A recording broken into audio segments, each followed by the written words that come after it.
Hello students, welcome to the fifth lecture on NPTEL course on scalable data science. Today we are going to discuss background on machine learning. I am Professor Shourangshu Bhattacharya of Department of Computer Science and Engineering, IIT Kharagpur. So, today is a review lecture in which we will review. So, we will cover what is machine learning, the basic idea of machine learning, what is supervised learning, and we will see an example of supervised learning which is linear regression, and then we will see the concept of generalization, which is a concept in supervised learning. Then we will see the classification problem, and then we will see unsupervised learning problem of clustering. So, what is machine learning? So, one way to think about machine learning is that it is automating automation. So, the term automation was used. So, the term automation was used for when manual tasks were done by computers. Okay. So, and we wrote programs to perform these repetitive manual tasks in a quicker and more efficient manner. Okay. So, now machine learning is the next step where we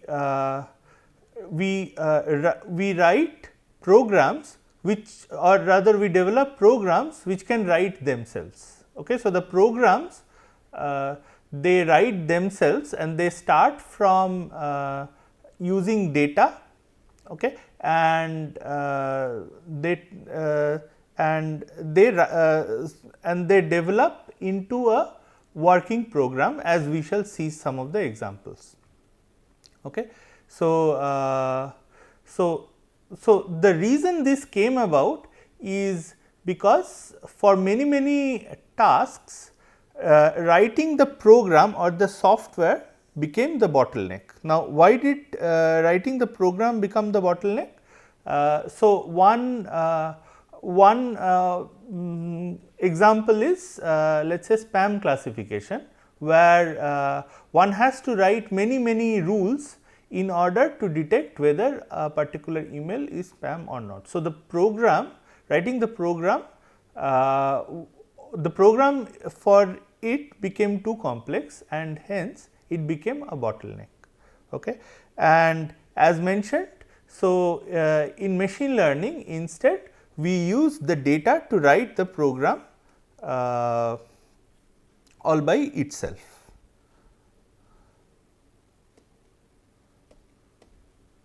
Okay. So,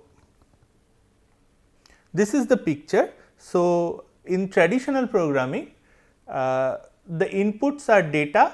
So, we provide the data and we provide the program to a computer, and the computer computes the output. In case of machine learning, we provide the data and the desirable output to the computer, and the computer tries to come up with a program or machine learned program, as we say, which can compute the output given this data.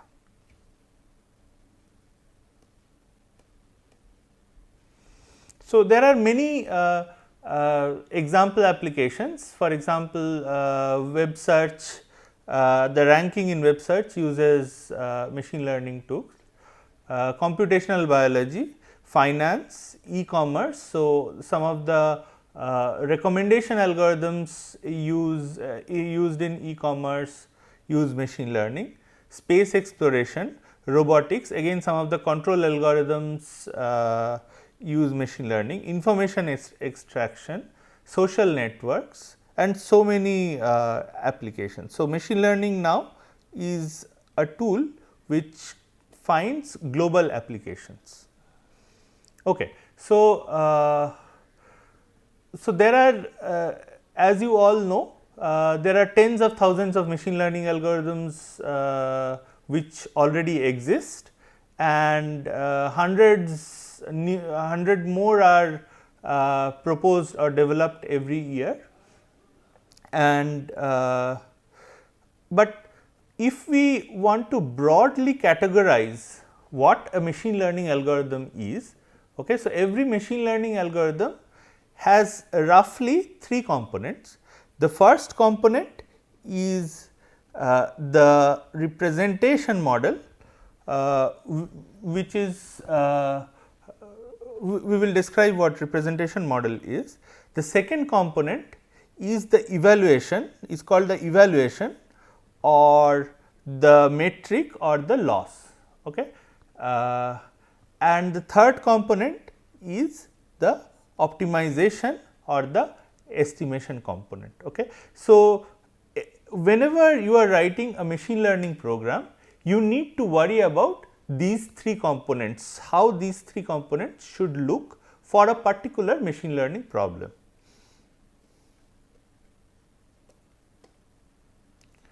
Okay. So, the first component is the representation or the model. So, what is the representation or the model? It is a function or a set of equations which describe how the input and the outputs of the problem are related. Okay. So, for example, there could be a model or so consider this the spam classification task. So, there the model would be a set of equation which takes as input, let us say a spam email or a normal email, and classifies, and the output is 0 or 1, where 0 means it is a normal email and 1 means it is a spam email. Okay. So, normally this function would have certain parameters. Okay. We will describe what these parameters are, and these parameters are crucial because these parameters are what we learn in order to come up with a good machine learned program. Okay. And the set of parameters depend on the particular machine learning model. So, here are some examples of machine learning models: decision trees, set of rules, instances, graphical models, neural networks, support vector machines, etc. So, all these are models for machine learning. The second component that one must worry about is the evaluation metric, the evaluation or the metric. Okay. So, this describes a way of measuring the quality of the output given all the inputs, including in case of, for example, supervised learning, the true output labels. Okay. So, for example, in case of the spam classification task, good evaluation metric could be accuracy, which measures the fraction of emails which are classified correctly. So, spam emails are classified as spam and non-spam emails are classified as non-spam. So, depending on the problem at hand, many evaluation measures or metrics are used, and examples include accuracy, precision recall, squared error in case of regression. So, accuracy and precision recall are typically measured in case of classification problem. Likelihood, posterior probability, etc. are used in case of probabilistic models. Margin, entropy, these are also general KL divergence, these are also general metrics which are used sometimes in case of certain models. The third component is the optimization or estimation component. So, this component provides a method for finding the values of parameters which achieve the best performance on the supplied data set. So, typically the supplied data set is called the training data set.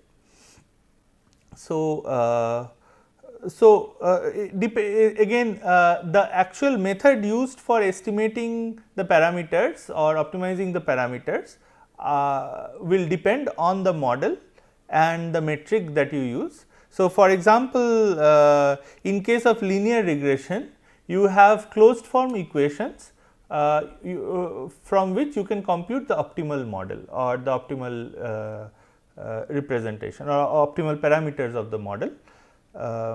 Sometimes in some probabilistic models, one would use sampling based techniques like Gibbs sampling or some other kind of sampling based techniques for estimating the parameters. In some cases, one would use a combinatorial optimization techniques such as the simple technique of grid search or sometimes logarithmic grid search, for example, in order to estimate sometimes hyperparameters of certain models. Okay. Probably the convex optimization is the most commonly used estimation technique, where so an example of this is stochastic gradient descent. So, this can be used when the objective function or the loss function that is that the model has is convex, and then one can optimize it using a convex optimization techniques. Sometimes one can also use certain constraint optimization techniques, for example, linear programming and some other more general constraint optimization techniques. So, with this we come to the types of learning. So, broadly the traditional machine learning can be split into two types. One is the supervised learning, the other is the unsupervised learning. So, in case of supervised learning, the labels are for the training data are supplied, whereas in case of unsupervised learning, you only have the training data points, but you have to infer the labels all by yourself. So, example of supervised learning is classification task we just described. An example of unsupervised learning is the clustering task, where you are given the data points and you have to find natural groupings among the data points and assign each data point to one of the groups. So, in addition to this, two other new forms of learning are semi-supervised learning, where which is kind of a combination of supervised and unsupervised learning, where a few desired outputs are given, but not all the training data has labels. Another form of learning is called reinforcement learning, where rewards for a sequence of actions are given, are provided, and one has to learn a policy which will decide given a state, an action and the next state. Okay. Okay. In this talk, we would mostly discuss supervised and unsupervised learning techniques. So, what is supervised learning? So, as mentioned earlier, the goal is to construct a predictor, say f. So, f is your predictor and x is the set of all inputs and y is the set of all outputs. So, examples are, so given a web page or a text document or a news article, you may want to classify it into one of these three categories, say sports, science, news, etc. And in this case, a good way of measuring the performance of such a classifier or such a machine learning predictor would be to calculate the probability that given a document X, the predicted value, which is f of x, is not equal to y. Okay. So, this is something like the error rate. So, this is the probability of error or the error rate for the classifier. So, in this case, as you can see, the labels are discrete. Okay. Another class of supervised learning problems are these regression problems. Okay. So, example is let us say you want to predict the stock market value for, or the average stock market index for a set of shares at a future date. So, your input is all the past stock market values, and your output is which is y, is the average stock market value at a future date. Okay.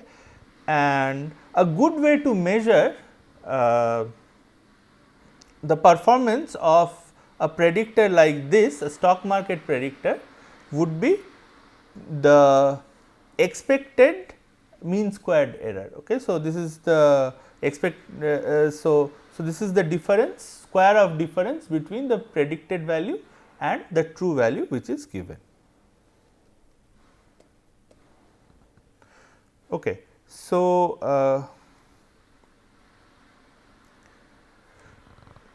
so this is the general scheme of things. So, we will now go into the first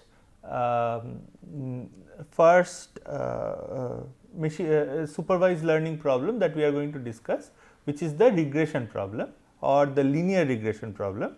So, the problem is you are given a set of training data points. So, you are given a set of training data points in terms of xi and yi. So, for example, xi is the vector of past stock prices and yi is the future stock price, and you want to have a learning algorithm which will give you a prediction rule using which you can predict, given at any point in time, you can predict the future stock prices. Okay. So, as discussed earlier, the optimal predictor would be the one that minimizes this expected error, okay, or expected mean squared error. Okay. Now, the problem is that it is not possible to compute this expected mean squared error, but what we can compute is the empirical mean squared error, which is that given a set of training data point, instead of the expectation you replace it with the empirical mean, and you can compute this. Okay.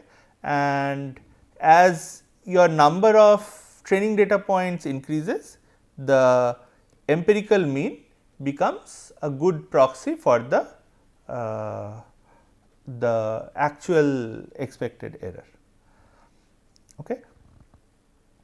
Now, moreover, sometimes you may want to restrict the class of predictors. So, for example, earlier we were minimizing over all predictors, but this may not be possible for many practical reasons. So, the first reason could be that you cannot write in a parametric manner the class of all predictors, whereas for example, you can write the class of all linear predictors. Okay. Another reason could be overfitting. Okay. We will see about overfitting more later. Okay. So, some common class of predictors that are used, for example, in case of regression are the class of linear functions, which we shall see, also the class of polynomial functions, or the class of some general nonlinear functions. So, the first one would give rise to linear regression, the second one would give rise to a polynomial regression, and the third one could be captured using neural network type approach. Okay. So, this is the linear regression model. So, suppose so in the univariate case where your input is just one number. So, this x is just one number, x is plotted in this axis, okay, and your output is also one number which is the y, okay, and you are given many data points. So, these blue points here, so each of these blue points are data points, okay, and the task is so in case of linear estimation, the task is to fit a line which is the blue line here through these data points, okay, and this line, any such line is given by two parameters beta 1 and beta 2. Okay. So, beta 1 is the intercept in this case and beta 2 is the slope. So, this can be extended also to the general multivariate case where you have many inputs. So, in that case your f of x becomes this summation over beta I x I for all the inputs I, okay, and this can be written in matrix notation or in vector notation like this.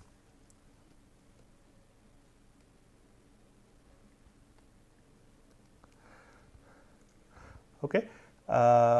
So, we have already discussed the objective function. So, this is the least square objective function here. Now, we want to minimize this under the constraint or under the constraint that f x is a linear function as described earlier, okay. And if we so we can write this summation out and you can check that we can convert. So we can convert this equation which has a summation in it into this equation which is a matrix equation, okay. So, this involves a matrix A. So, A is the matrix of all data points. So, the rows of the matrix A are all the data points and this bold Y matrix. So, this is the A matrix and this is the bold Y matrix which is the value for all data points, okay. And you can see that these two are same. You can just expand this out to see that this is indeed equal to this. Now, once you have this, you can just differentiate the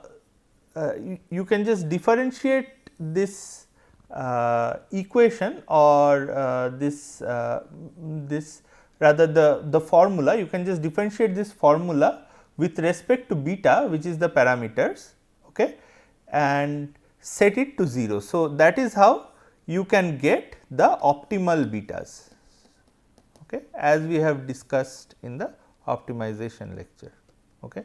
And once you do this, you get what is called the normal equations.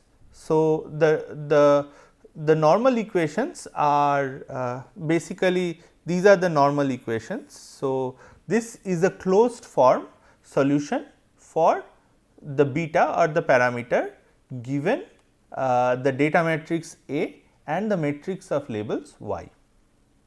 Now,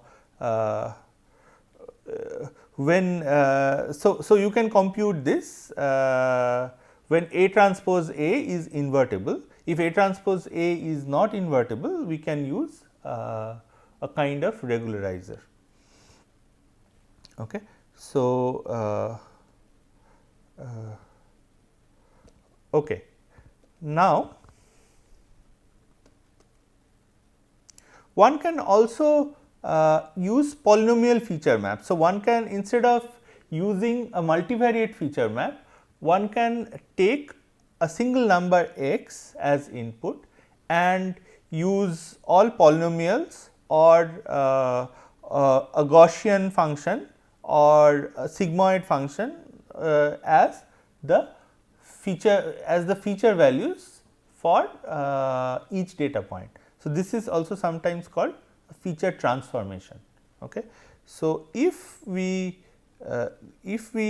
use such nonlinear feature maps, okay, we can get different orders of polynomial regression. So, now consider this data points where these blue dots are the true data, okay, and you want to fit a polynomial through this data.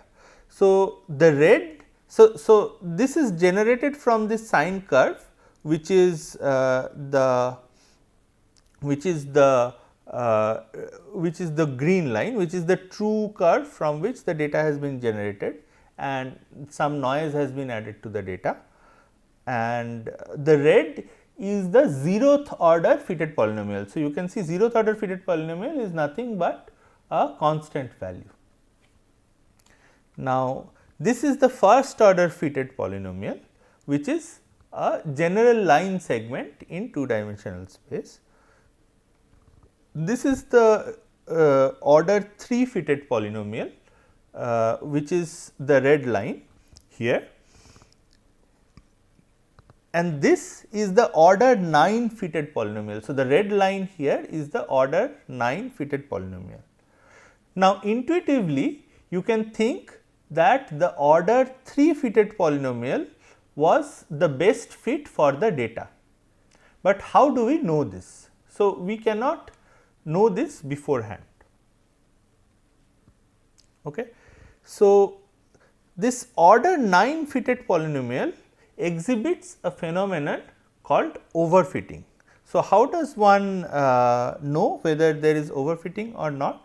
So, for example, in this case, if I plot the order of the polynomial versus the error on a test data set and a training data set. So, as you can see, as you increase the number of the degree of the polynomial, your training error reduces, but the red line, which is the test error, reduces to a certain point, after which it increases drastically. So, this point is called the overfitting, where even though the training error is decreasing, the test error increases. Okay. And here what I am reporting is the number of or the values of the betas or the coefficients of the polynomial.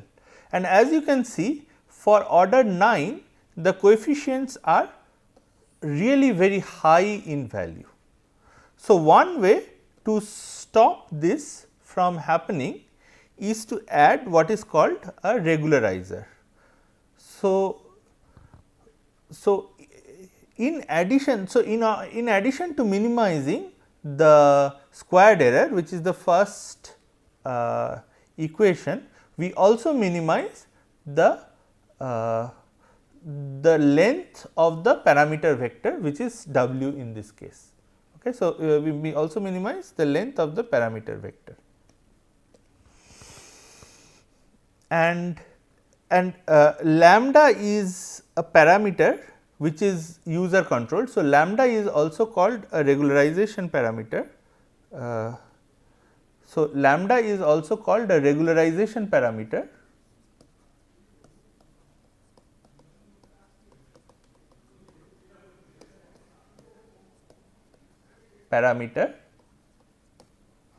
And if you vary the regularization parameter in log scale, what you can see is as the regularization parameter increases, the gap between the training and the test error reduces. Okay. So, if the regularization parameter is very low, there is still overfitting. So, this is the overfitting. So, this here lambda is almost 0, and as the regularization parameter increases, the gap between the training and the test error reduces, and after a while both the training and the test error starts to increase, at which point it is the over regularization. Okay. So, the best point is where the gap between the training and the test error is minimum, and both the training and the test error are very low.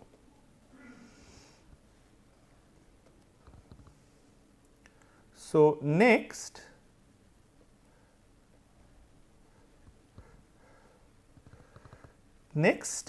we discuss the discrete labels. As we have already described, the problem of classification comes when the label y is discrete. So, for example, let us say a credit card company receives loan applications or new credit card applications, and it has to classify an application to be either approved or not approved. Okay. So, in this case one cannot have a continuous output, but one must have a discrete valued output, in this case approved or not approved, or in case of spam filtering, spam or not spam. Okay. So, there are many ways of doing classification. Okay. So, one way of performing classification is, instead of having a linear equation describe the fitting of the data points, we describe it as a function that computes the probability of y is equal to 1. So, y can now only take value +1 or -1, and the probability of y is equal to 1 is given by this sigmoid. So, this function 1 by 1 plus e to the power z is called the sigmoid function or the logistic function, and the shape of this is something like this, and this z is the linear function which is given here. Okay. So, as you can see, if this linear function z is very high, then the probability of outputting 1 is very high, whereas if the linear function is low, the probability of outputting 1 is 0, and in between there is a sharp transition between probability of 0 to 1. So, this is the property of the sigmoid function. So, in other words, if you check this decision boundary of this linear function f of x being equal to 0, okay, you see that on one side of it, which is the greater than 0 side, lies all the data points for which probability of y is 1, and on the other side lies all the data points for which probability of y is equal to 1 is 0.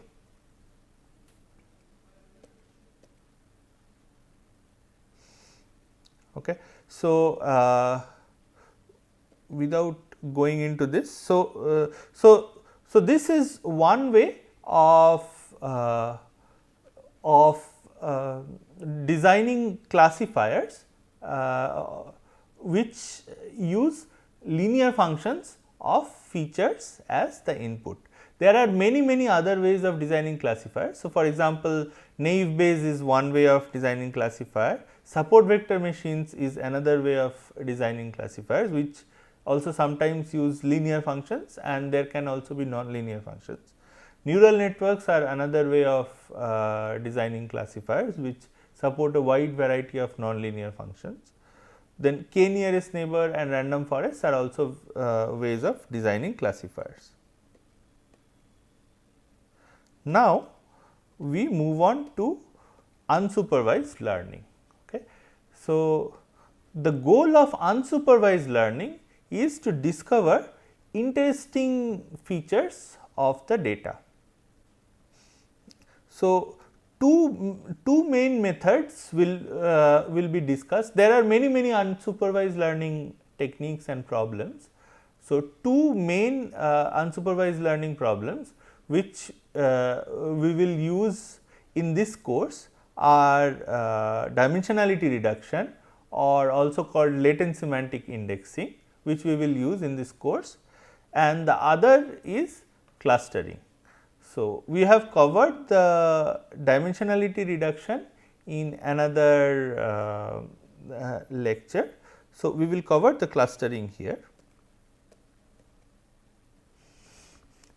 So, clustering refers to a very broad set of techniques for finding subgroups of clusters in a data set. So, we seek to partition the data into discrete groups or subgroups such that the points within a partition are nearby in the space where this data point exists, and they are somehow similar, which is to say that they are nearby in the space, or and point in different groups are somehow different or far away from each other. So, a popular method of clustering is called the k-means clustering. Okay. So, it assumes that the data points are real valued vectors. So, let x be the real valued data points, then each cluster in a k-means. So, we also assume that there are k clusters which is predefined, and each cluster C in k-means cluster is represented by a centroid, which is represented here by this mu, and which is the centroid of the data points that belong to this cluster. Okay. So, what you can see is that the centroid is the location or the representative of cluster which minimizes the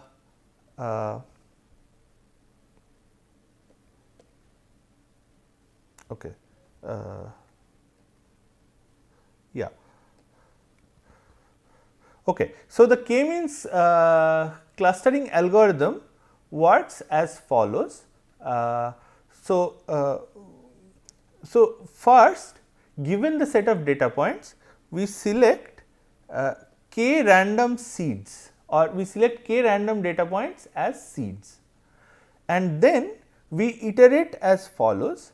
So, for each data point, we assign that data point to its nearest cluster. Okay. And once we have done this for each data point, for each cluster we recalculate the centroid of that cluster, and we assign the seed of the cluster or the centroid of the cluster as the recomputed center. So, this is a dry run of the k-means clustering algorithm. So, you have the data point. So, first you pick the seeds. So, we want to cluster into two clusters, red and blue.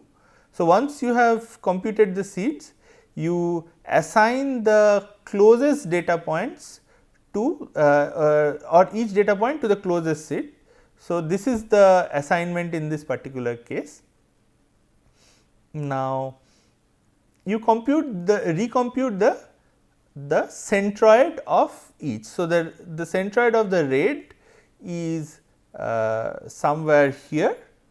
So, the centroid of the red is now somewhere here, and the centroid of the blue is now here, and then you go to the next iteration where you now relabel the data points as ones that are closest to their centroid, and then you recompute the centroid, and you go ahead like this and until any more reassignment has changed.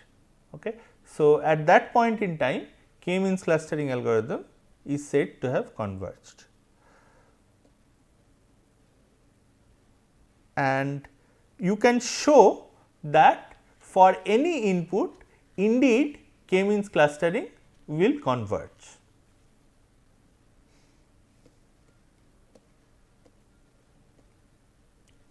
Okay.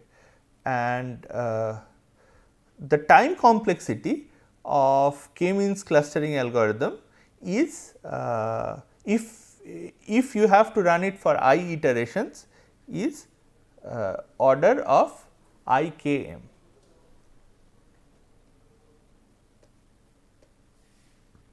So, these are the references for this particular lecture. So, most of the content is you can find in any machine learning book, namely in particular the book by Christopher Bishop, and also you can find most of the content in Wikipedia.